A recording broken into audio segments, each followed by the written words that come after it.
Bedla zbalí usárnu. Dělá to po druhý v životě. Nemáš cibulečku. Jo. Sebou určitě vezmu. Takže počkej, nejdřív tu usárnu musím rozbalit. Spoustu pásků, s kterýma se vyznám. Takže usárna. To je jednoduchý pytel, teda část látky, do který se prostě všechno jednoduše zbalí. Dolů dáme spacák. To je takový těžiště, že jo, všechno prostě to je těžiště. Tam hodím celtu, protože celta ta se nesmí zničit. To nesmí být na povrchu. Samozřejmě náhradní věci, kdybych se chtěl koupat.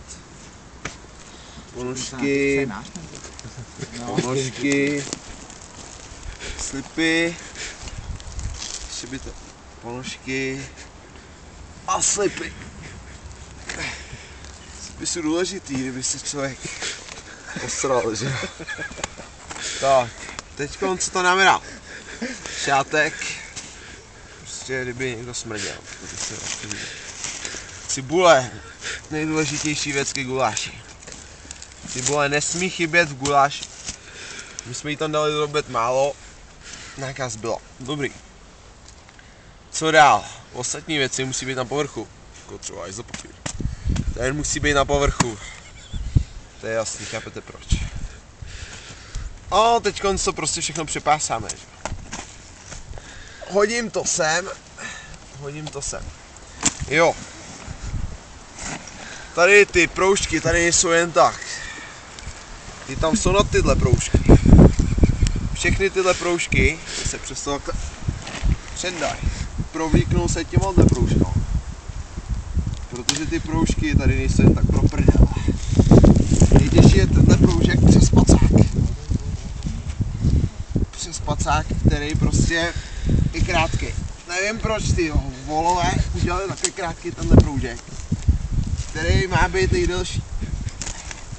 Abych tu usárnu udělal úplně jinak. To je. Takže teď tuhle proužek už je úplně v pohodě. Tenhle proužek, ten se přepásá jako hovno. Celý se to také stáhne a ta usárna se rázem z úplně chaotického batohu, který prostě všechny odpuzuje svým vzhledem a svým tvarem, změní v úplně konkrétní tvar, který rázem udělá z prostého hadru s pár proužkama naprosto konkrétní batoh. Naprosto konkrétní batoh, který se jmenuje usárna. Usárna z toho důvodu, že to používali Američani a prostě takzvaná US torna. US Navy a z toho důvodu usárna, nebo možná si jako tehdejší komunističtí trampové hráli na Američany. Říkali tomu, že jsme US. Takže proto usárna. Teď, co s tím? Jo, teď je tady ten nejzákladnější proužek. Ten nesmí chybět na žádný usárně a to je tenhle proužek. Takzvaný středový pruh. Kterým se to také úplně celý kompaktně sváže. A tohle dělá usárnou. Středový pruh. Tak, tady se to provlíkne tou dokonalou přeskou, kterou vymysleli nejlepší inženýři světa. Dokonalá přeska. Naprosto jednoduchá a neúčinná. Myslím si, že jestli potká nějakýho trampa, tak za tohle ho zabije. Tak, tadyhle se to prostě normálně takhle sváže. Kapsička, že jo, jasný. Tak a teď se prostě na zbylý proužky nasadí ostatní věci. Jo, kurva.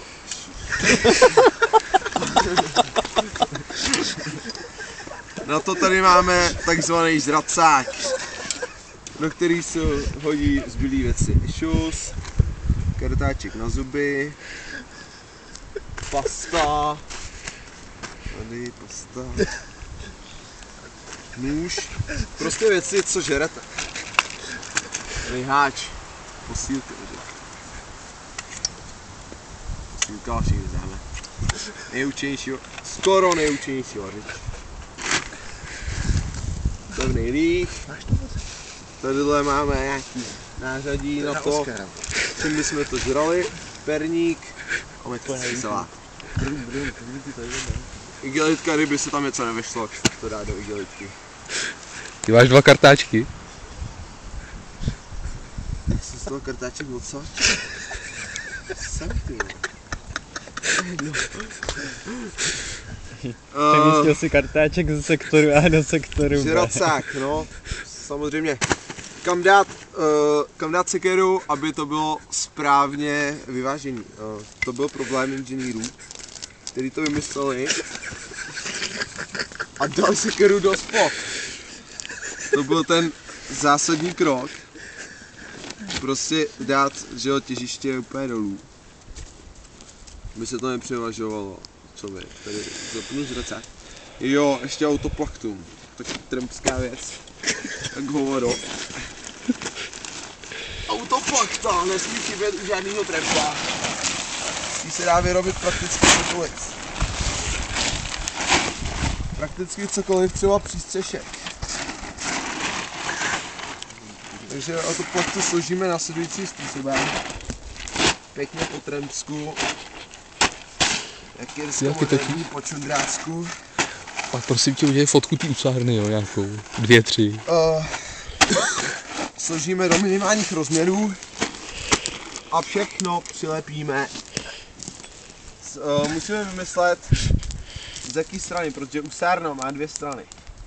A to jednu stranu odkrytou a jednu stranu zakrytou. Takže to dáme samozřejmě do té odkrytý. Jo, tadyhle ještě jeden proužek. Ten se používá taky. Tohle je do píči. Tadyhle. Dáme to na zakrytou, na odkrytou stranu. Musíme si vybrat nějakou. Třeba tady na tu. No, hlavně, že to na nějakou stranu dáme. Když to nedáme na zakrytou, tak to dáme na odkrytou. Obráceně. Tak. Tadyhle to zapneme nastaveným páskem.